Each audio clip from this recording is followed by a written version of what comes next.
Welcome to Genic education G saviour mathematics 01 plan. तो सबसे पहले सबको good evening good evening good evening. और इस सेशन को लाइक करो और शेयर करो। मैं 30 दिन से यही बोल रहा हूं, तुम लोग लाइक और शेयर करते ही नहीं हो। और आज मैं आपको एक खुशखबरी देने वाला हूं, एक इंपॉर्टेंट बात बताने वाला हूं, और बहुत लोगों के लिए कुछ दुख की बात भी हो सकती है कि ये हमारा जी सेवियर का मैथमेटिक्स 01 का लास्ट लेक्चर है।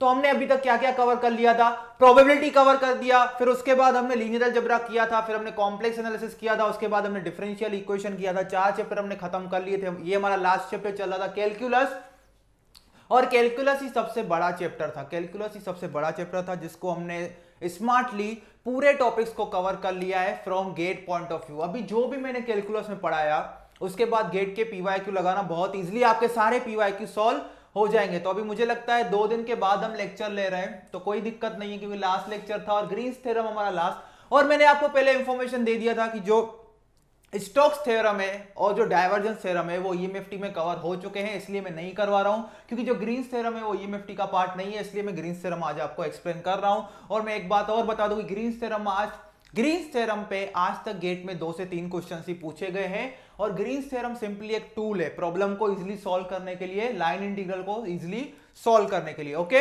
तो ये वेक्टर कैलकुलस का पार्ट है। ओके, फटाफट आ जाओ सब लोग। Good evening. आ भी जा। यस, मैं आ गया।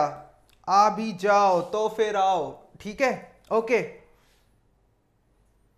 तो सबसे पहले बताइए कैसे हैं आप सब लोग? जी सेवियर एंजॉय कर रहे हैं कि नहीं? और मुझे सबसे बड़ी दुखद घटना ये हुई है कि कल सिर्फ स्टूडेंट्स 100 के आसपास स्टूडेंट्स थे जब हमारा रैपिड फायर क्वेश्चनरी राउंड चल रहा था। तो बाकी सब स्टूडेंट्स क्या कर रहे थे? इंडिया ऑस्ट्रेलिया का मैच देख रहे थे या बहुत सर्दी था तो कंबल पहन के सो रहे थे? क्या कर रहे थे तुम लोग, बताओ मुझे। ओके, तो टास्क कंप्लीट कर लिए हैं आप लोग पूरा? मतलब जो पहले तो आपने डिफरेंशियल कैलकुलस पूरा खत्म कर दिया होगा, उसके बाद इंटीग्रल कैलकुलस भी खत्म हो गया होगा। अभी वेक्टर कैलकुलस की बारी है। तो अभी के आज के लेक्चर के बाद पूरा वेक्टर कैलकुलस जो 2-3 डेज में बाकी है लेक्चर वो खत्म कर लेना। देखते ही देखते मैंने आपके यहाँ पे कैलकुलस पढ़ा लिया, पूरे चैप्टर्स पढ़ा लिए, सारे मैथ्स के चैप्टर्स कवर कर लिए। देखते ही देखते आपने पूरा 2-3 डेज का जो 57 लेक्चर्स थे वो भी अटेम्प्ट कर लिए, वो भी आपने देख लिए। ओके,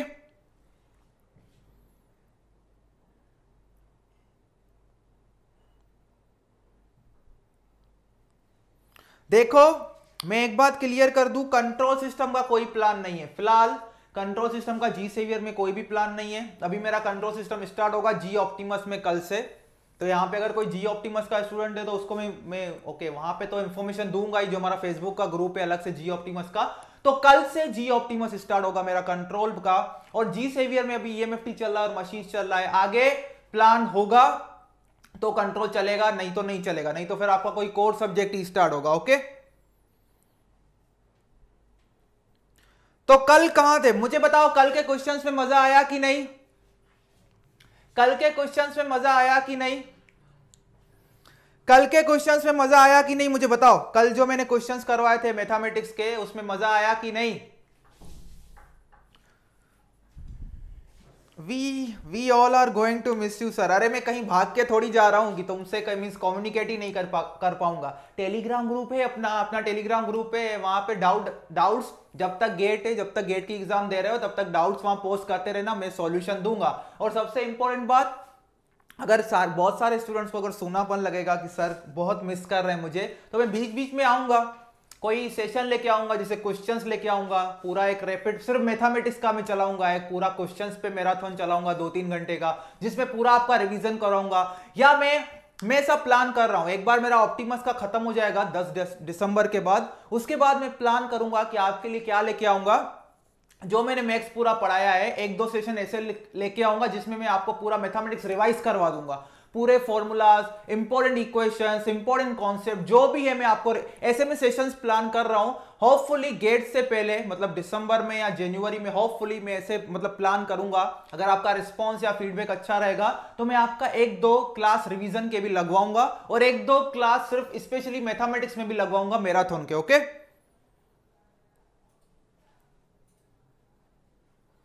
हाँ मैथ्स का बिल्कुल न्यूमेरिकल मेथड्स देखो इलेक्ट्रिकल और ईसी में नहीं आया है, इलेक्ट्रिकल और ईसी में से न्यूमेरिकल मेथड्स को निकाल दिया है। इसलिए अगर न्यूमेरिकल मेथड्स आपको देखना है तो 250 डेज प्लान देख लो। अगर कोई आईएन वाला स्टूडेंट है उसको न्यूमेरिकल मेथड्स पढ़ना है तो 250 डेज प्लान में जो मैंने एक्सप्लेन किए हैं 5 से 6 क्वेश्चन न्यूमेरिकल मेथड्स में, वो सफिशिएंट है, वो सफिशिएंट है। ओके, मैक्स का रैपिड फायर, चलो मैं आपके कमेंट्स पढ़ रहा हूं, तो मैक्स का रैपिड फायर बिल्कुल लिया जाएगा, मैं आगे अरेंज करूंगा, means somehow I will manage after completion of G Optimus control system, ऐसा मैनेज करूंगा या अरेंज करने का यहां पे ट्राई करूंगा शेड्यूल की। सबसे पहले मैं एक या 2 क्लास रिवीजन की लूंगा मैथमेटिक्स की, जिसमें जो भी मैक्स 01 में आपने 4 चैप्टर पढ़े उनका पूरा मैं फ्लैश में आपको रिवीजन करवा दूंगा, उसके बाद हम एक प्योर सेशन लेंगे मैथमेटिक्स में जिसमें मैं आपको रैंडम प्रॉब्लम्स करवाऊंगा सारे चैप्टर्स के। ओके, तो आज का जो हमारा इंपॉर्टेंट टॉपिक है, सबसे इंपॉर्टेंट टॉपिक है और इजी टॉपिक है, बिल्कुल इजी टॉपिक है, देखो इसलिए मैंने यहां पे लिख दिया है पूरा, तो मुझे इसमें एक्चुअली बहुत ज्यादा एक्सप्लेन करने की जरूरत ही नहीं है। इस टॉपिक का ग्रीन्स थ्योरम का प्री रिक्विजिट एक ही है कि आपको डबल इंटीग्रल फाइंड करने आना चाहिए। तो मैं फिर से रिपीट कर रहा हूं, ग्रीन्स थ्योरम समझने के लिए एक ही प्री रिक्विजिट है कि आपको डबल इंटीग्रल फाइंड करना आना चाहिए। अगर आपको डबल इंटीग्रल फाइंड करना आता है तो ऐसा समझ लो आपने ग्रीन्स थ्योरम में 90% चीजों को समझ लिया है। मैं फिर से रिपीट कर रहा हूं, इसलिए मैंने 2 दिन का यहां पे लेक्चर नहीं रखा था, मैं चाहता था जो भी डाउट्स हैं डबल इंटीग्रल्स के अच्छे से 1-2 बार लेक्चर देके क्लियर कर लो। तो अगर डबल इंटीग्रल फाइंड करने आते हैं किसी भी फंक्शन का जो कि मल्टी वेरिएबल फंक्शन होगा, यहाँ पे एक्स और वाई का फंक्शन होगा, तो आपको ग्रीन्स थ्योरम ऐसा समझ लो 90% समझ आ चुका है। तो ग्रीन्स थ्योरम में बेसिकली होता क्या है मैं आपको बता रहा हूं, अभी कमेंट सेक्शन में कमेंट करना बंद कर दो, पहले ग्रीन्स थ्योरम समझो, उसके बाद मैं गेट के 2 प्रॉब्लम्स लूंगा और करवाऊंगा और ग्रीन्स थ्योरम की एप्लीकेशन बताऊंगा और ग्रीन्स थ्योरम का क्या यूज है वो भी हम देखेंगे। तो ग्रीन्स थ्योरम एक्चुअली क्या है ग्रीन्स थ्योरम?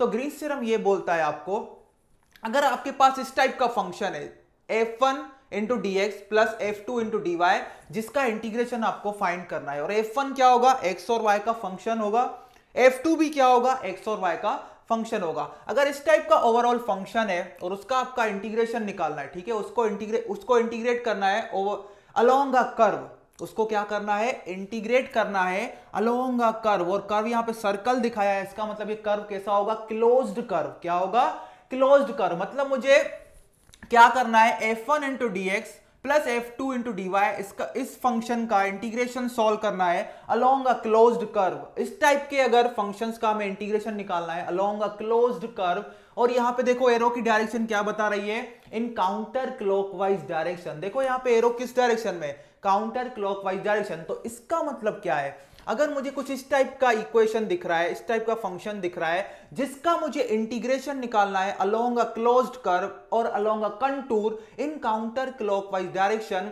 तो इसका इंटीग्रेशन हम ऐसे फाइंड कर सकते हैं using double integral concept, using double integral concept. तो लेट अस से मेरे पास एक फंक्शन है, मेरे पास लेट अस से इस टाइप का इक्वेशन है f1 into d x plus f2 into d y, और इसका मुझे इंटीग्रेशन निकालना है along this closed curve in counter clockwise direction. तो मैं इक्वल करके इसको ऐसे निकाल सकता हूं, कैसे, पहले मैं f2 क्या है, जो dy के साथ फंक्शन होगा उसको हम बोलेंगे f2, जो dy के साथ फंक्शन होगा उसको हम बोलेंगे f2। इसका एक बार पार्शियल डेरिवेटिव लेंगे with respect to x, minus क्या करेंगे, f1 का partial derivative with respect to y।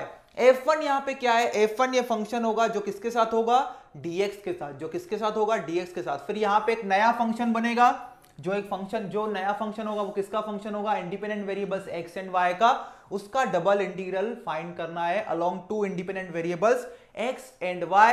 और जब भी डबल इंटीग्रल हमें निकालना है तो हमारे पास एक वेल डिफाइंड रीजन होना चाहिए। हम जब भी क्या करते हैं, डबल इंटीग्रल फाइंड करते हैं, तो आपने अगर 250 डेज अच्छे से फॉलो किया है डबल इंटीग्रल्स, तो डबल इंटीग्रल्स में हम क्या करते हैं, किसी भी फंक्शन का डबल इंटीग्रल फाइंड करते हैं over a given region R। और ये गिवन रीजन हमें कैसे मिलेगा, देखो हमारे पास जब हमें इसका इंटीग्रेशन फाइंड करना था f1 into d x plus f2 into d y along a closed curve in counter clockwise direction, और ये जो रिजल्ट हम लिख रहे हैं इसमें एक सबसे इंपॉर्टेंट बात ये है कि जो कंटूर की डायरेक्शन है वो क्या है, या क्लोज्ड कर्व की डायरेक्शन है वो क्या है, काउंटर क्लॉकवाइज, या हम इसको बोलते हैं पॉजिटिव सेंस। क्या बोलते हैं, पॉजिटिव सेंस, यहां मैं लिख देता हूं direction is counter clockwise, direction is counter clockwise, ये नोट कर लेना नोटबुक में, डायरेक्शन इज काउंटर क्लॉकवाइज, किसका, इस कंटूर का, और सेंस और पॉजिटिव सेंस, इसको हम पॉजिटिव सेंस भी बोलते हैं, जैसे हमने कॉचीज इंटीग्रल थ्योरम में पढ़ा था या कॉचीज इंटीग्रल फॉर्मूला में पढ़ा था। ओके, तो ये वाला रीजन क्या होगा, ये वाला रीजन होगा ये R which is enclosed by this closed curve, ये जो क्लोज्ड कर्व की बाउंड्री है इसके अंदर का जो पूरा रीजन है, उसी रीजन के ओवर हमें क्या करना है, इस फंक्शन के डबल इंटीग्रल को सॉल्व करना है। बस सिंपल यही है ग्रीन्स थ्योरम का फंडा। तो ग्रीन्स थ्योरम आपको क्या बोलता है, अगर आपको इस टाइप का इंटीग्रेशन फाइंड करना है, इस टाइप का सिंगल इंटीग्रल फाइंड करना है f1 into dx plus f2 into dy, तो इस टाइप के सिंगल इंटीग्रल को आप डबल इंटीग्रल में कन्वर्ट करके इसको इजीली सॉल्व कर सकते हो, इसको इजीली सॉल्व कर सकते हो। तो ग्रीन्स थ्योरम सिंपली क्या है, एक मैथमेटिकल टूल है, इस टाइप के इंटीग्रेशन को, single integral along a closed curve type के इंटीग्रेशन को इजीली सॉल्व करने का, इजीली सॉल्व करना है। ठीक है, तो चलो हम अभी क्वेश्चंस लेते हैं गेट के, तो हमें इसकी आइडिया ज्यादा क्लियर हो जाएगी। और सबसे इंपॉर्टेंट बात क्या है, जो यहाँ पे कंटूर की डायरेक्शन है या क्लोज्ड कर्व की डायरेक्शन है, वो जो लाइन इंटीग्रल की हम डायरेक्शन ले रहे हैं वो कैसी ले रहे हैं, काउंटर क्लॉकवाइज, एंटी क्लॉकवाइज, या हम इसको दूसरी लैंग्वेज में बोलेंगे पॉजिटिव सेंस। तो सबसे पहले मुझे बताइए ग्रीन्स थ्योरम पूरा क्लियर हो गया, कंट्रोल में गेम ओवर, तुम्हारा गेम ओवर नहीं होने देंगे, टेंशन ना लो। तो ग्रीन्स थ्योरम क्लियर हो गया। तो ग्रीन्स थ्योरम सिंपली आपको क्या बोला है, अगर इस टाइप का आपको इंटीग्रेशन फाइंड करना है f1 into dx plus f2 into dy along a closed curve और along a contour in counter clockwise direction, तो आप इस सिंगल इंटीग्रल को डबल इंटीग्रल में कन्वर्ट करके इजीली सॉल्व कर सकते हो। कैसे, जो dy के साथ फंक्शन है उसका फर्स्ट पार्शियल डेरिवेटिव लो विद रिस्पेक्ट टू x, उसमें से क्या सब्ट्रैक्ट करो, first partial derivative of f1 with respect to y। एक बात यह हमेशा ध्यान देना कि गेट या किसी भी क्वेश्चन में से घुमा भी सकता है, वो क्या कर देगा, f2 इंटू dy को पहले लिख देगा, f1 इंटू dx को पहले बाद में लिखेगा। तो ये चीजें आपको ध्यान देनी है कि जो dx के साथ फंक्शन होगा हमेशा उसको f1 लेना है, और जो dy के साथ फंक्शन होगा हमेशा उसको f2 लेना है।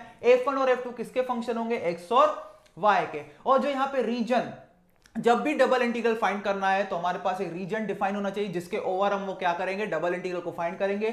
वो रीजन क्या होगा, ये वाला रीजन जो कि किसने इंक्लोज किया है, ये क्लोज्ड कर्व ने। The region R is the region which has been enclosed by this curve, closed curve और this closed contour in counter clockwise direction. Closed contour कभी नहीं बोलते, जो क्लोज्ड कर्व होता है सिंपली उसको कंटूर बोलते हैं, कंटूर मतलब क्लोज्ड कर्व। और ये सेंस क्या है, पॉजिटिव सेंस, या कंटूर की डायरेक्शन क्या होनी चाहिए, काउंटर क्लॉकवाइज।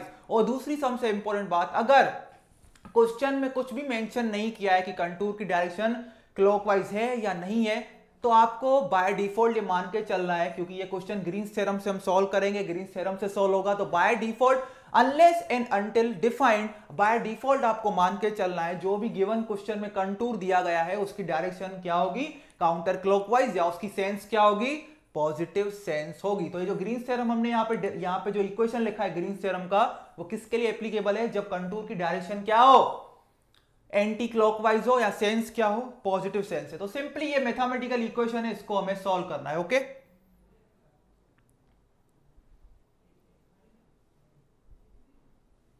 अभी यहां पे ध्यान दो, चलो इसको मैं सॉल्व करता हूं, इसको मैं सॉल्व कर रहा हूं। अभी ये जो गेट का क्वेश्चन यहां पे दिख रहे हैं आपको, ये गेट का क्वेश्चन है, इसके बाद दूसरा है गेट का क्वेश्चन लेंगे, फिर यहां पे और चीजें आपको क्लियर हो जाएंगी। तो ग्रीन्स थ्योरम लगाने के लिए आंखें बंद करके मत लगा देना ग्रीन्स थ्योरम। ये इक्वेशन बनता है, ये वाला जो इक्वेशन बनता है वेक्टर कैलकुलस में लाइन इंटीग्रल से बनता है, जब f इंटू डीएल करते हैं, जब f इंटू डीएल करेंगे। इसलिए मैंने आज बोला था शाम को कि पहले लाइन इंटीग्रल का लेक्चर देख के आना, शायद लेक्चर नंबर 41। तो ये लाइन इंटीग्रल से बनता है। और दूसरी बात, लाइन इंटीग्रल जब फाइंड करते हैं तो पाथ ओपन भी हो सकता है, क्लोज्ड भी हो सकता है, लेकिन ग्रीन्स थ्योरम हम तभी लगा सकते हैं जब हमारा जो इंटीग्रेशन का पाथ है, लाइन इंटीग्रल का पाथ है, वो क्या हो, क्लोज्ड हो। क्या हो, क्लोज। तो ग्रीन्स थ्योरम के लिए सबसे पहली कंडीशन ये होगी, जो आपका इंटीग्रेशन का पाथ है वो क्या होना चाहिए, क्लोज्ड होना चाहिए। क्या होना चाहिए, क्लोज्ड होना चाहिए। ओके, तो चलो मैं इसको मिटा रहा हूं।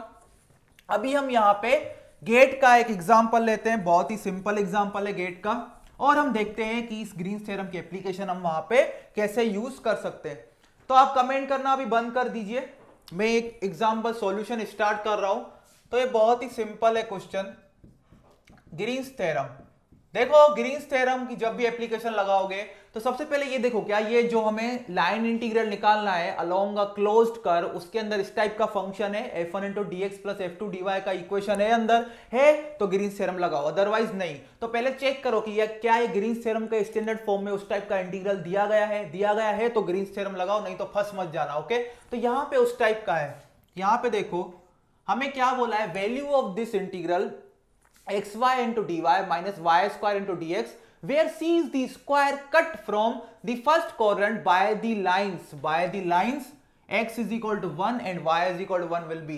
यहां पे क्या निकालना है, ये जो यहां पे ओके c यहां पे दिया होगा, c यहां पे दिया है क्वेश्चन में, तो यहां पे क्या निकालना है, ये इंटीग्रल फाइंड करना है अलोंग दिस कर्व। और ये कर्व क्या है, स्क्वायर है। स्क्वायर क्या होता है, क्लोज्ड पाथ। स्क्वायर मतलब क्या होगा, क्लोज्ड पाथ। मतलब ये जो लाइन इंटीग्रल निकालना है अलोंग अ कर्व वो क्या है, क्लोज्ड कर्व है। तो हम ग्रीन्स थ्योरम यहां पे लगा सकते हैं, और क्योंकि यहां पे जो इंटीग्रल है वो भी उसी टाइप का है, f1 into d x plus f two into d y type का, तो हम इंटीग्रल यहां पे ग्रीन्स थ्योरम लगा सकते हैं। तो देखो x y into d y minus y square into d x minus y square into d x, इसको अपने जो स्टैंडर्ड फॉर्म है उसके साथ कंपेयर करो। क्या था standard form, f1 into d x plus f2 into d y, ये अपना स्टैंडर्ड फॉर्म था। इन दोनों को कंपेयर करो तो देखो f1 क्या होगा, जो dx के साथ होता है फंक्शन उसको हम f1 बोल देते हैं। f1 यहां पे क्या होगा, माइनस वाई स्क्वायर। यहां पे क्या किया है, जो पेपर सेटर है उसने कंफ्यूज करने के लिए क्या कर दिया है, dy वाले टर्म को आगे लिख दिया है, dx वाले टर्म को पीछे लिख दिया है। तो बहुत सारे स्टूडेंट्स क्या मिस्टेक करेंगे, इसको dy वाले टर्म को f1 मान लेंगे और dx वाले टर्म को f2 मान लेंगे। वो मिस्टेक आपको नहीं करनी है। तो पहले ही वो एग्जांपल ले लिया, f2 मेरा क्या होगा, xy, ठीक है। और इस टाइप के अगर इंटीग्रेशन को सॉल्व करना है तो मुझे बताओ इसका रिजल्ट क्या होगा। इसका रिजल्ट होगा आपका double integration over a region R del f2, हम रीजन निकाल रहे हैं, del f2 by del x minus del f1 by del y into dx into dy। Okay, तो यहां पे अभी तक हमने रीजन डिफाइन नहीं किया है, उसको कर रहे हैं। सबसे उसके लिए हमें रीजन ड्रॉ करना पड़ेगा, हमें क्लोज कर ड्रॉ करना पड़ेगा, तो ही ये रीजन हम निकाल पाएंगे। वो इजी है, यहां पे ध्यान दो। f2 मुझे पता है, इसका फर्स्ट पार्शियल डेरिवेटिव लो विथ रिस्पेक्ट टू x, तो वो क्या होगा, y। क्या होगा, y। इसमें से क्या सब्ट्रैक्ट कर दो, फर्स्ट पार्शियल डेरिवेटिव वो f1 with respect to y, वो क्या होगा, -2y। तो क्या हो जाएगा, plus 2y dx into dy, dx into dy। Okay, तो इतना हमारे पास आ गया। अभी चलो हम इस कर्व को ड्रॉ करते हैं जो हमें यहां पे दिया गया है, जो इंटीग्रेशन का पाथ है। ये मेरा x एक्सिस, ये मेरा y axis, Cartesian coordinate system. तो x इज इक्वल टू 1 वाला कौन सा लाइन होगा, ये एक लाइन होगा जो y एक्सिस के पैरेलल होगा और x इज इक्वल टू 1 से पास होगा। तो ये मेरा हो गया x इज इक्वल टू 1 वाला line. Okay, y is equal to 1 वाला कौन सा लाइन होगा, ये वो वाला लाइन होगा जो x एक्सिस के पैरेलल होगा और y इज इक्वल टू 1 से पास होगा। तो हमें यहां पे कौन सा स्क्वायर जो यहां पे बन रहा है फर्स्ट क्वाड्रेंट में, उसको कंसीडर करना है, जैसे कि क्वेश्चन में बोला है। तो हमारे पास, हम इस स्क्वायर में इंटरेस्टेड है, जो मैं यहां पे ब्लू मार्क कर रहा हूं, हम इस स्क्वायर में इंटरेस्टेड है। तो हमें क्या करना था, ये x y into d y minus y square into d x, इसको, इस इंटीग्रेशन को सॉल्व करना था अलोंग दिस कंटूर और along this closed curve which is nothing but a square. और सेंस हमें नहीं दी गई है, डायरेक्शन नहीं बताई गई है उसकी, कर्व की या कंटूर की, तो बाय डिफॉल्ट हमें क्या मानना है, काउंटर क्लॉकवाइज या पॉजिटिव सेंस, या पॉजिटिव। जैसे मैंने कॉम्प्लेक्स एनालिसिस पढ़ रहे थे, वहां पे भी जब कॉचीज इंटीग्रल फॉर्मूला जब मैंने वहां पे पढ़ाया था, तो मैंने क्या बोला था, अगर कंटूर की सेंस नहीं दी गई है, ऐसा नहीं मेंशन किया गया है कि whether the direction of the contour is counter clockwise और क्लॉकवाइज, तो हम बाय डिफॉल्ट क्या मानते थे, काउंटर क्लॉकवाइज या पॉजिटिव सेंस। ओके, तो यहां पे देखो ये वाला पॉइंट क्या होगा 1,1, ये वाला पॉइंट क्या होगा 1,0, ये तो अपना है ओरिजिन 0,0, ये वाला पॉइंट क्या होगा 0,1।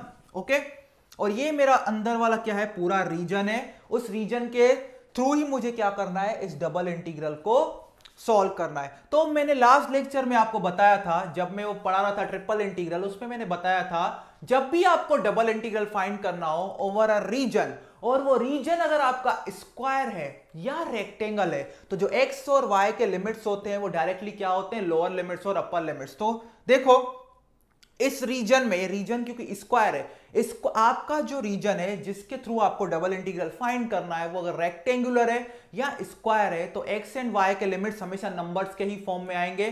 तो देखो यहां पे पहले मैं एक्स के लिमिट्स लिखूंगा। मैं इस फंक्शन को पहले with respect to x integrate करना चाहता हूं क्योंकि यहां पे change of order of integration भी होता है डबल इंटीग्रल्स में। तो dx मुझे ये बता रहा है कि पहले आप एक्स के लिमिट्स लिखो। चलो क्योंकि ये स्क्वायर है तो एक्स के मैं डायरेक्ट लिमिट्स लिख सकता हूं। क्योंकि ये स्क्वायर है तो मुझे बताओ इस स्क्वायर में x की सबसे छोटी वैल्यू क्या है, ओरिजिन पे 0, ओके, और सबसे बड़ी वैल्यू क्या है इस रीजन में x की, ये पॉइंट पे 1, ओके। इस रीजन में बाउंड्री भी कवर हो जाती है। अभी मुझे y के लिमिट्स बताओ, इस रीजन में सबसे छोटी वैल्यू क्या है y की, 0, और सबसे बड़ी वैल्यू क्या होगी, 1 होगी। तो इस सिंपली डबल इंटीग्रल को सॉल्व करो। आपका आंसर देखो क्या आ रहा है, आपका आंसर आएगा 3/2। इसको सोल्व करो फटाफट, इसको फटाफट सॉल्व करो, इसको सॉल्व करो फटाफट और मुझे बताओ आंसर 3/2 आ रहा है कि नहीं। ये गेट का क्वेश्चन है 2005 का, अभी मुझे एग्जैक्ट ईयर याद नहीं है, 2005 का ये आई गेस।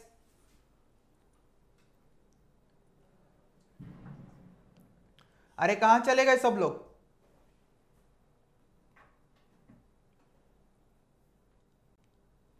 समझ में आ गया, ये समझ में आ गया। देखो हमारे पास क्या था, इस इंटीग्रेशन को सॉल्व करना था x square into d y minus y square into d x, और हमें क्या बोला गया है, वेयर सी, और इस इंटीग्रेशन को सॉल्व करना है along the curve C which is nothing but a closed curve because it is a square. और ये कौन सा स्क्वायर है, ये वो वाला स्क्वायर है जो ये दो लाइंस हैं x इज इक्वल टू 1 और y इज इक्वल टू 1 इन्होंने काट दिया है फर्स्ट क्वाड्रेंट में।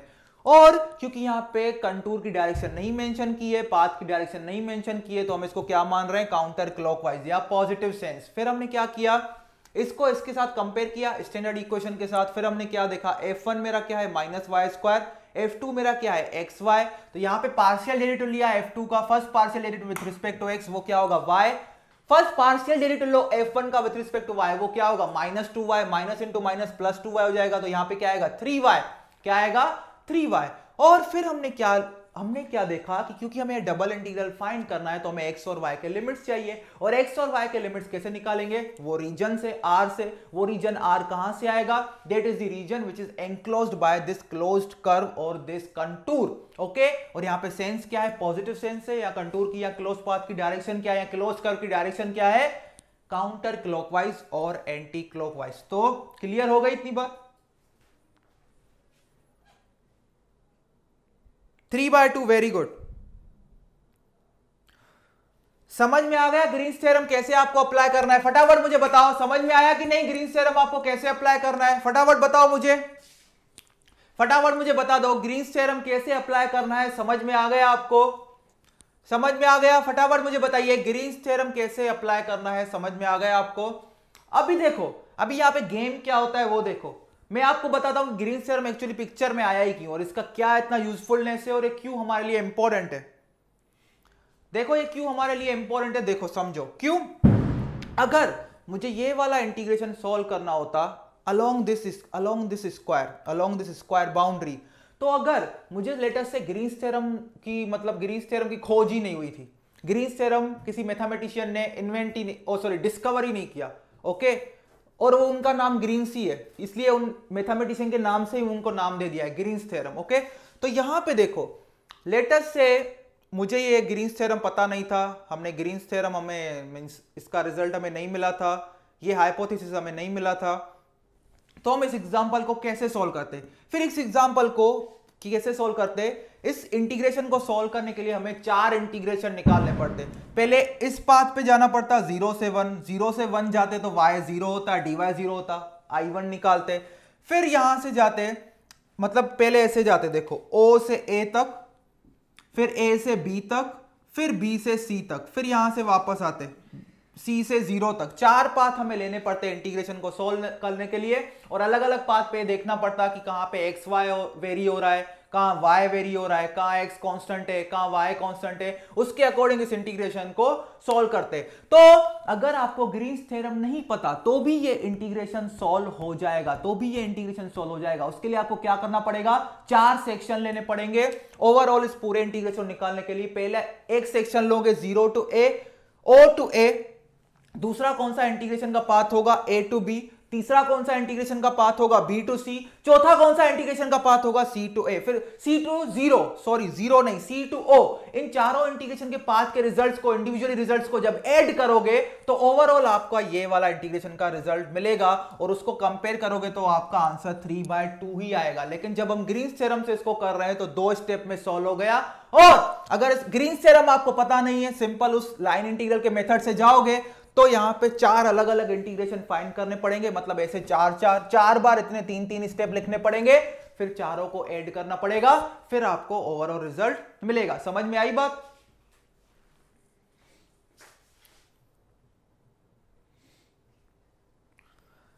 समझ में आई बात? ग्रीन्स थ्योरम क्यों इंपॉर्टेंट है?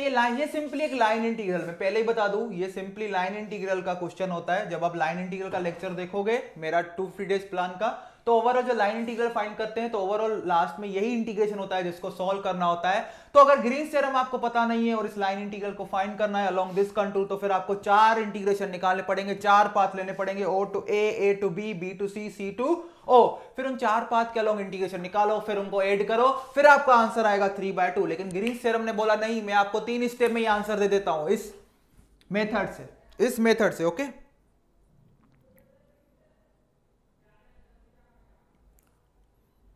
यहां पे स्ट्रिप वाला कॉन्सेप्ट भी बिल्कुल लगा सकते हो। स्ट्रिप वाला कॉन्सेप्ट, तुम एक पैरेलल, एक या तो हॉरिजॉन्टल स्ट्रिप ड्रॉ करो या वर्टिकल स्ट्रिप ड्रॉ करो। फिर देखो, अगर एक हॉरिजॉन्टल स्ट्रिप ड्रॉ करते हो तो एक्स के लिमिट्स मिलेंगे, तो हॉरिजॉन्टल लिमिट, जो हॉरिजॉन्टल स्ट्रिप होगा उसका जो लेफ्ट मोस्ट एंड होगा किसको टच करेगा, y इज इक्वल टू 0 वाले लाइन को, y is equal to x is equal to 0 वाले लाइन को।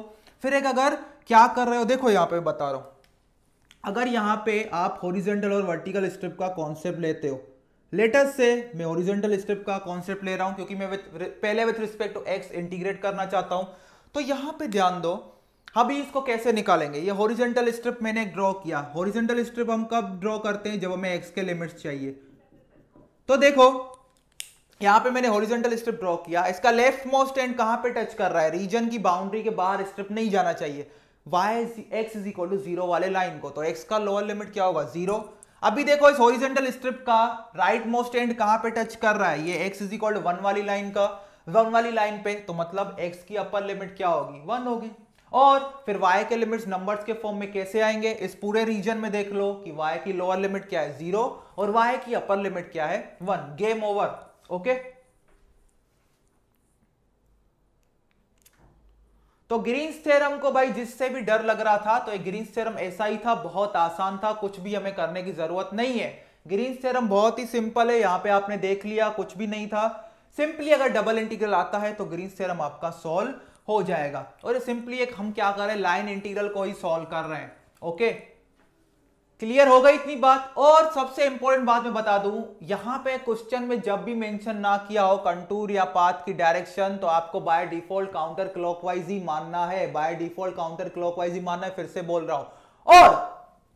और यहां पे बात याद रखो, अगर कभी ऐसा बोल दिया कि जो कंटूर है उसकी डायरेक्शन क्या है, क्लॉकवाइज है, मतलब नेगेटिव सेंस है, तो सिंपली यहां पे आगे माइनस लगा देना। जो भी फाइनल आंसर आएगा उसको क्या कर देना, उसका साइन पलट देना, उसका साइन पलट देना। तो अगर यहां पे मैं फिर से एक बार लास्ट बार रिपीट कर रहा हूं, अगर कंटूर की डायरेक्शन क्या है, क्लॉकवाइज है, कंटूर की डायरेक्शन क्लॉकवाइज है, तो सेम वे में ही आप सॉल्व करना। अगर कंटूर की डायरेक्शन क्लॉकवाइज है फिर भी आप सेम वे में ही सॉल्व करना, लेकिन जो लास्ट में आंसर आएगा उसको क्या कर दोगे, नेगेट कर दोगे। उसको क्या कर दोगे, उसकी जो भी साइन आएगी उसको उल्टा कर दोगे। अगर लेटेस्ट से इसी केस में मैंने ऐसा बोला होता कि कंटूर की डायरेक्शन क्लॉकवाइज है, तो मैं ये फाइनल आंसर निकालता 3/2, फिर उसका साइन उल्टा कर देता। ये +3/2 है, फाइनल आंसर क्या आता, -3/2। लेकिन आज तक ना तो बुक्स में ना कहीं पे गेट में कहीं पे भी ऐसा नहीं पूछा गया है कि कंटूर की डायरेक्शन क्या लो, क्लॉकवाइज लो। क्योंकि जो ये डेरिवेशन किया जाता है उसमें मेंशन किया जाता है कि कंटूर की डायरेक्शन हम क्या ले रहे हैं, काउंटर क्लॉकवाइज। तो गेट में ज्यादातर तो ऐसा होता है मेंशन ही नहीं कर, गेट में अभी तक 2 से 3 बार क्वेश्चन पूछा गया है ग्रीन्स थ्योरम से। और हम ऐसा बोल, देखो अगर ठीक तरह से सोचेंगे तो हम ऐसा बोल ही नहीं सकते कि ये क्वेश्चन ग्रीन्स थ्योरम का है। क्यों? क्योंकि अगर ग्रीन्स थ्योरम नहीं पता है तो भी ये क्वेश्चन हम सॉल्व कर सकते हैं। तो ऐसा तो बोल ही नहीं सकते कि ये क्वेश्चन ग्रीन्स थ्योरम से आया, क्योंकि ग्रीन्स थ्योरम नहीं पता है किसी को तो वो स्टूडेंट भी 4 पाथ लेके ये क्वेश्चन सॉल्व कर सकता है, उसमें कोई भी बड़ी बात नहीं है। अभी जो मैं नेक्स्ट क्वेश्चन करवा रहा हूं वो भी देखना, आपको गेट पे मतलब गेट में ऐसा क्लिक तो होना चाहिए ना कि ग्रीन्स थ्योरम लगा सकते हैं कि नहीं लगा सकते। अभी जो नेक्स्ट क्वेश्चन है वो भी गेट का है, 2016 में ही आया है, उसमें भी देखो आप अगर क्लिक हो रहा है कि ग्रीन्स थ्योरम लगा सकता हूं तो लगाओ, 2 स्टेप में आंसर आएगा। अगर नहीं क्लिक हो रहा है फिर भी अगर आप कन्वेंशनल अप्रोच से भी जाओगे तो भी आंसर सेम आ ही जाएगा, बस वो थोड़ा टाइम कंज्यूमिंग होगा। ओके,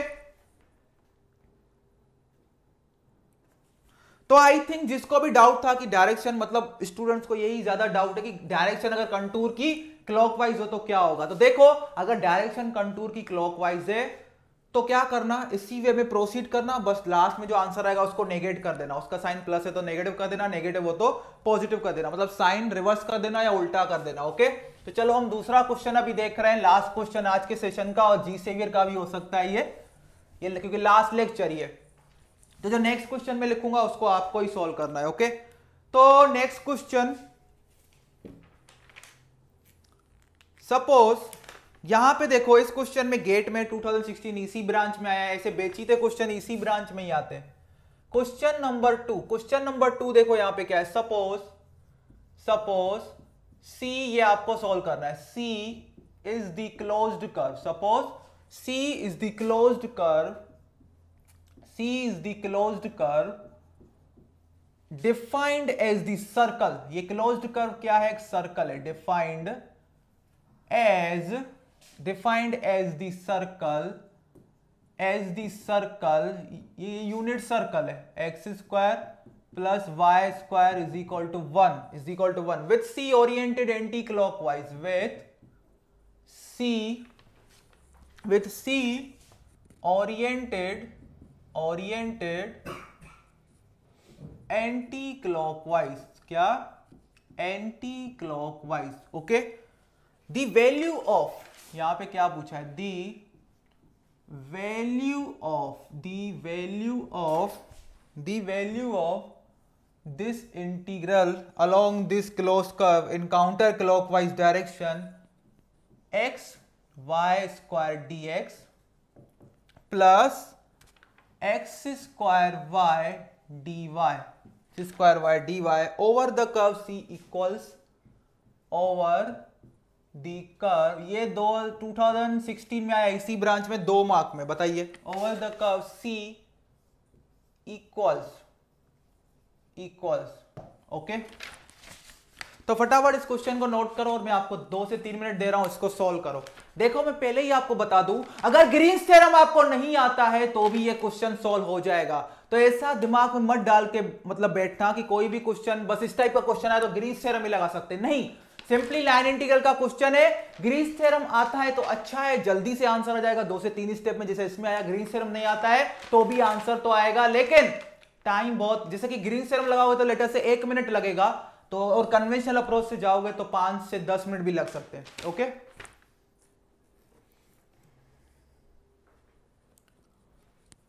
पता नहीं स्टूडेंट्स कहां चले गए, सिर्फ 40 स्टूडेंट्स, क्या होता जा रहा है, एक्सपोनेंशियली डीकेइंग हो रहा है।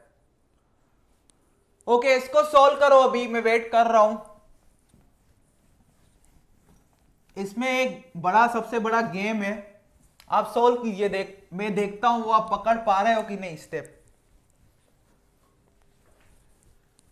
तो मुझे लगा कि ग्रीन्स थ्योरम में बहुत ज्यादा बच्चे इंटरेस्टेड होंगे, क्योंकि मुझे ऐसा लग रहा था कि ग्रीन्स थ्योरम में बहुत सारे स्टूडेंट्स को डर लगता है, लेकिन यहां पे आपको समझने के बाद पता चला होगा कि ग्रीन्स थ्योरम बहुत ही इजी और स्ट्रेट फॉरवर्ड एक मैथमेटिकल टूल है और कुछ भी नहीं है।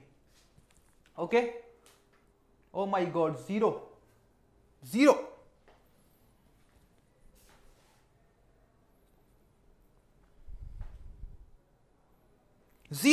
Very good.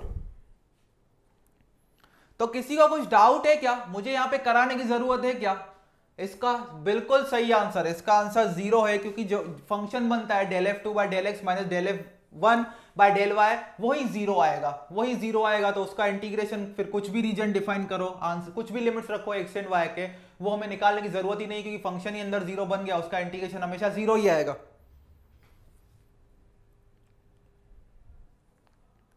Okay, very good. तो यहां पे देखो क्या था, गेम क्या था, सिंपली यहां पे अगर मैं देखूं तो इसका अगर सॉल्यूशन में देखो, सॉल्यूशन यहाँ पे क्या था, सर्कल था, ये क्या था, सर्कल, लेकिन यहाँ पे निकालने की जरूरत ही नहीं है क्योंकि यहाँ पे देखो क्या है, f1 मेरा है यहाँ पे x into y square and f2 मेरा क्या है यहाँ पे x स्क्वायर y। तो del f2 by del x क्या है 2xy and del f1 by del y क्या है 2xy। और इस इंटीग्रेशन को अगर हमें सॉल्व करना है along this given circle x y square d x plus plus x square y d y is equal to double integral over this defined region which is nothing but circle air. और यहां पे देखो क्या हो गया 2xy minus 2xy into d x d y. ये तो आ गया आंसर जीरो, डायरेक्ट जीरो आ गया। यहां पे लिमिट्स भी हमें डिफाइन करने की जरूरत नहीं है क्योंकि इंटीग्रैंड ही जीरो है। अगर इंटीग्रैंड ही जीरो है तो इंटीग्रेशन का रिजल्ट क्या आएगा, जीरो आएगा। ओके, तो ग्रीन्स थ्योरम समझ गए आप लोग।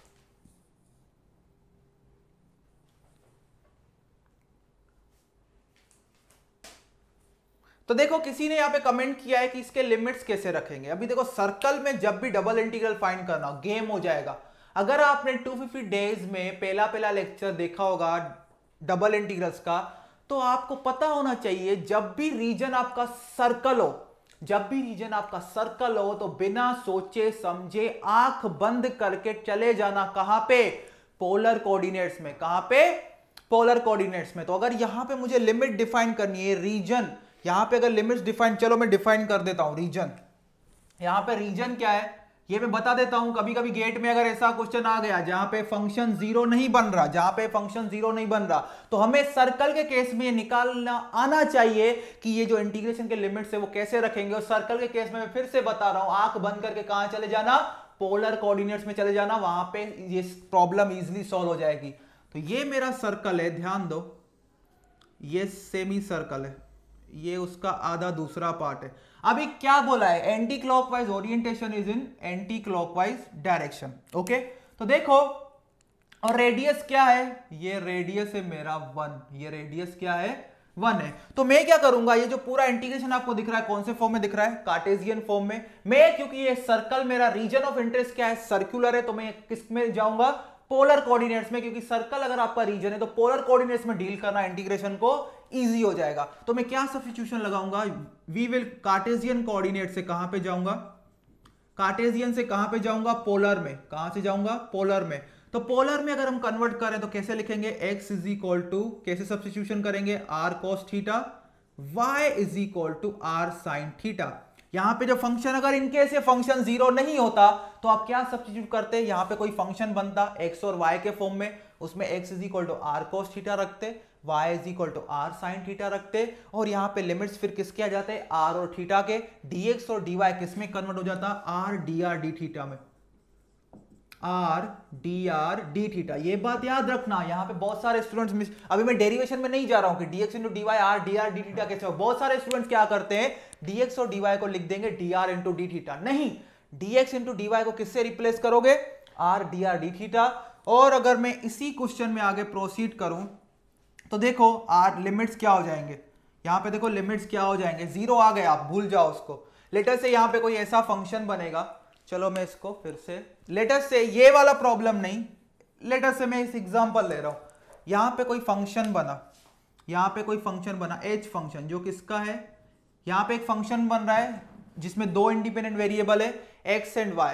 तो मैं क्या करूंगा, यहां पे जो एक फंक्शन बनेगा जिसमें अंदर दो इंडिपेंडेंट वेरिएबल, जो फंक्शन होगा किस फॉर्म में होगा, x और y के फॉर्म में, उस फंक्शन के अंदर क्या कर दूंगा, x की जगह रख दूंगा r cos थीटा, y की जगह रख दूंगा r sin थीटा। तो ये फंक्शन किसका, अभी यहां पे इंडिपेंडेंट वेरिएबल्स चेंज हो गए, पहले x और y थे, अभी क्या हो गए, r और थीटा। तो ये फंक्शन किसका हो जाएगा, इस फंक्शन के इंडिपेंडेंट वेरिएबल हो जाएंगे r और थीटा। और dx और dy की जगह पे क्या रखेंगे, r dr d theta, r dr d theta. और r के लिमिट्स क्या होंगे इस केस में, 0 to 1। रेडियस देखो, रेडियस मुझे क्या करना है, ये पूरा एंटायर रीजन लेना है from centre to this boundary. तो रेडियस कहां से कहां तक जाएगा, 0 से 1 तक। और यहां पे थीटा क्या होगा, ध्यान दो, लेटर से मैं इस पॉइंट से स्टार्ट करता हूं, कोई भी पॉइंट ले लो, ये मेरे लिए इजी है। लेटर से मैं इस पॉइंट से चलना स्टार्ट करता हूं और किस डायरेक्शन में जाना है, काउंटर क्लॉकवाइज डायरेक्शन में। तो थीटा कहां से कहां तक जाएगा, 0 to 2 पाई। अगर मैं थीटा यहां पे 0 से 2 पाई तक घूम के आया तो मैंने पूरा सर्कल को, पूरे रीजन को कवर कर लिया। ओके, तो सबसे पहले टारगेट क्या होगा, अगर ये तो यहां पे 0 आ गया, ठीक है, अगर 0 नहीं आता तो जो h of x y function था, h किसका फंक्शन था, x और y का, तो इसको ये कार्टेशियन टू पोलर कोऑर्डिनेट्स का ये इक्वेशन यूज करके जो h फंक्शन था x और y का, उसको किस में ले जाएंगे, h जो फंक्शन होगा r और थीटा का, dx और dy को क्या लिखेंगे, r dr d थीटा।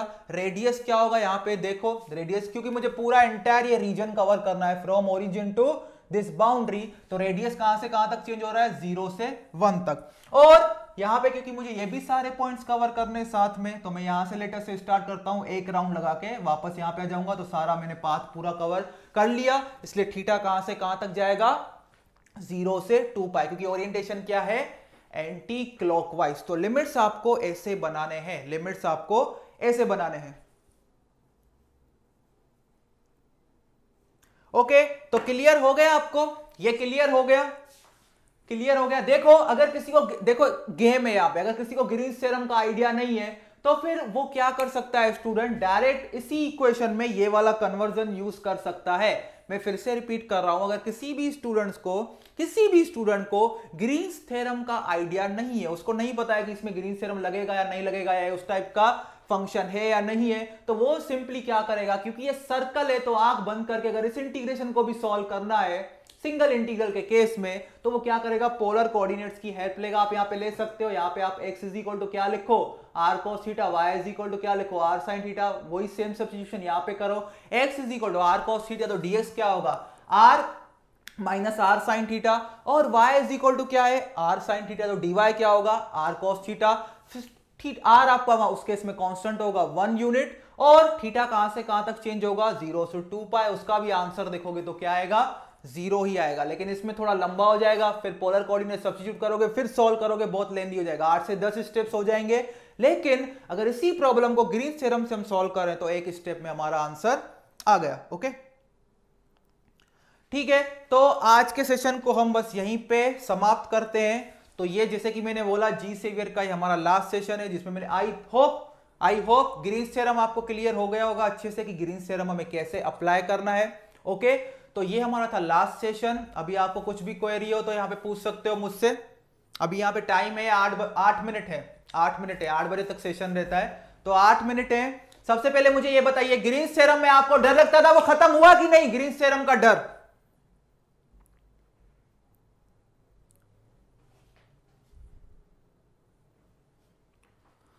तो ग्रीन्स थ्योरम आपको समझ में आ गया। मुझे लग रहा था बहुत सारे स्टूडेंट्स आएंगे, कि बहुत सारे स्टूडेंट्स को ग्रीन्स थ्योरम में डाउट होता है कि एक्चुअली अप्लाई कैसे करना है, लेकिन फिर यहाँ पे हमने देखा कि ग्रीन्स थ्योरम बहुत इजी है, बस आपको डबल इंटीग्रल निकालना आना चाहिए। डबल इंटीग्रल में कन्वर्ट करने के बाद हम उस रीजन से एक्स और वाई के लिमिट्स निकालेंगे। वो रीजन क्या होगा, that are will be the region which will be enclosed by this closed curve, उसके अंदर के रीजन को हमें देखना है। ओके,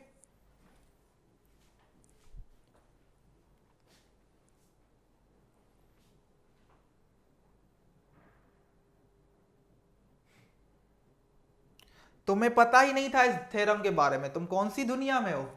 ये वेक्टर कैलकुलस का पार्ट है भाई। और देख, जो भी मैं पहले ही बोल दूं, जो भी ग्रीन्स थ्योरम के क्वेश्चन है वो कन्वेंशनल अप्रोच से भी सॉल्व हो सकते हैं। जैसे कि मैंने 2 आपको क्वेश्चंस करवाए, अगर ग्रीन्स थ्योरम नहीं पता है तो भी सॉल्व हो जाएंगे। बस ग्रीन्स थ्योरम क्या एक मैथमेटिकल टूल है चीजों को सिंप्लीफाई करने के लिए।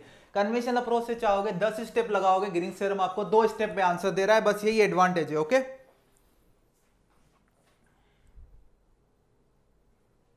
सबसे इजी था ये ग्रीन्स थ्योरम का टॉपिक, फालतू में आपने हवा मचा के रखा है, Green's theorem Green's theorem Green's theorem. और मेरी बात मानो तो स्टोक्स थ्योरम और डाइवर्जेंस थ्योरम भी इजी है, बस आपको कॉन्सेप्चुअली और मैथमेटिकली चीजें समझ में आनी चाहिए, आपका विजुअलाइजेशन थोड़ा अच्छा होना चाहिए और प्रैक्टिस होनी चाहिए, फिर सारी चीजें इजी है। मैथ्स में तो मैंने मतलब आपको लगा ही नहीं होगा, मैथ्स मैंने पूरा करवा दिया, सारे 5 के 5 चैप्टर पूरे हो गए मैथ्स में, आपको पता ही नहीं चला होगा ये जर्नी कि पूरा कैसे हमने मैथ्स को पूरा अच्छे से कवर कर लिया। बाकी जो सब्जेक्ट्स थे उनमें तो आपको टास्क दिया जाता था पूरा, लेकिन मैथ्स ये एक अकेला सब्जेक्ट था जो हम पूरा कंटेंट पेड कोर्स में देते हैं, पूरा आपको यूट्यूब पे फ्री ऑफ कॉस्ट दिया है। ठीक है,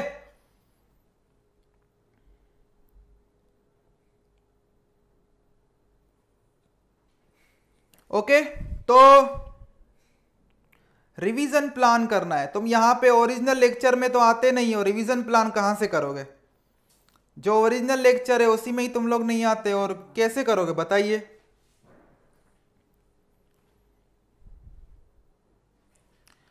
तो ग्रीन्स थ्योरम सिंपल चीज थी, आपको समझ में आ गया। बस डबल इंटीग्रल अगर फाइंड करना आता है तो ग्रीन्स थ्योरम का 90% काम हो गया। बस फिर डबल इंटीग्रल के आपको एक्स और वाई के लिमिट्स ही फाइंड करने और कुछ भी नहीं करना है। तो आई होप आपकी जो आप शेयर कर सकते हो फीडबैक, आप ग्रुप में भी फीडबैक शेयर कर सकते हो, जो भी ग्रुप है हमारे टेलीग्राम के, कि हमारा जो मैथ्स का जर्नी था वो कैसा रहा, पूरा जो सफर था। आज 30 लेक्चर हो गए मैथ्स के, क्योंकि आज 30th डे है, तो उस हिसाब से 30 लेक्चर हो गए। तो आप प्लीज अपना फीडबैक शेयर कीजिएगा। आई होप पंकज सर भी कुछ सेशन लेंगे तो वो फीडबैक तो लेंगे ही, फीडबैक तो लेना ही पड़ेगा स्टूडेंट्स से, क्योंकि स्टूडेंट्स के रिस्पॉन्स से ही पता चलता है कि आपको मैथ्स का कोर्स कैसा लगा। और ऐसा बिल्कुल भी नहीं है कि हमने मैथ्स को आधे में छोड़ दिया या टॉपिक्स छोड़ दिए या चैप्टर उड़ा दिया। गेट के पॉइंट ऑफ व्यू जो सारा इंपॉर्टेंट सिलेबस था पूरा कवर किया गया है। और आप मेरी बात मानिए, मुझ पे विश्वास कीजिए, अगर आप जो मैंने पढ़ाया यहाँ पे उतना नोटबुक में अच्छे से लिख लिए हो, डायरेक्ट रिवाइज करके तुम चले जाओ पीवाईक्यू पे, और पीवाईक्यू पूरे मत लगाना, लास्ट 10 इयर्स के लगाना, सारी ब्रांचेस के सारे पीवाईक्यू सॉल्व हो जाएंगे। ऑलमोस्ट 90% आपके पीवाईक्यू सॉल्व हो जाएंगे, और पूरा कॉन्फिडेंस आपका बिल्ड होता जाएगा कि देखो मैथ्स कितना इजी था। मुझे तो नहीं लगा कि मैथ्स मींस टफ है या हार्ड है, मैंने इतना स्मूथली आपको मैथ्स करवा दिया है मजे मजे में कि आपने पूरा मैथ्स ही पूरा अच्छे से कवर कर लिया। ओके,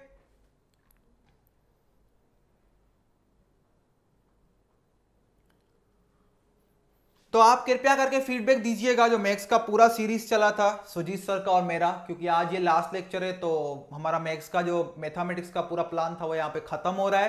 तो आप पूरा कृपया करके वैल्यूएबल फीडबैक हमारे साथ शेयर कीजिएगा टेलीग्राम ग्रुप में, ताकि दूसरे स्टूडेंट्स को भी गाइडेंस मिले, क्योंकि प्लेलिस्ट पूरा अभी अपडेटेड है, कोई भी वीडियो प्राइवेट नहीं रखा गया है। 30 के 30 वीडियो मैथ्स 01 के प्लेलिस्ट में है, पूरे ओपन है, यूट्यूब पे कोई भी स्टूडेंट देख सकता है। और सुजीत सर के भी जो 14 लेक्चर्स थे प्रोबेबिलिटी के वो भी ओपन है, कोई भी देख सकता है, कोई भी हमने प्राइवेट करके अनलिस्टेड करके वीडियो अभी नहीं रखा है। ओके, तो कोई यहां पे ठीक है, मुझे लग रहा है कोई किसी को डाउट नहीं है। डाउट होना भी नहीं चाहिए, एक्चुअली ऐसा पढ़ा लिया है हमने कि डाउट होगा ही नहीं आपको।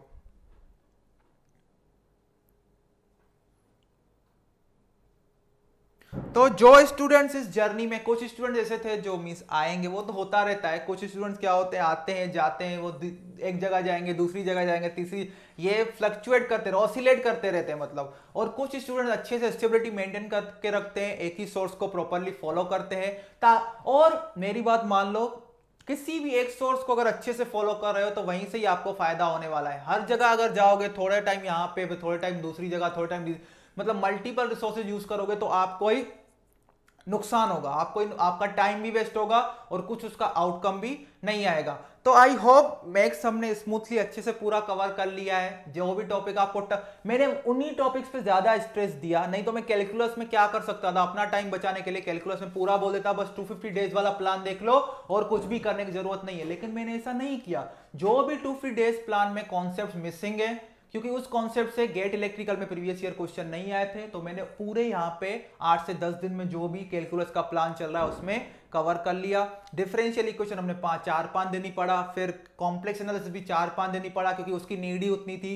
लीनियर अलजेब्रा हमने 13 दिन पढ़ लिया था, क्योंकि उसमें उतनी रिक्वायरमेंट थी। कॉम्प्लेक्स और डिफरेंशियल में इतनी रिक्वायरमेंट नहीं थी गेट पॉइंट ऑफ व्यू, तो हमने उतना ही पढ़ा। ओके, नहीं बीटा एंड गामा फंक्शन को भूल जाओ, इंपॉर्टेंट नहीं है, वहां से क्वेश्चन नहीं आता।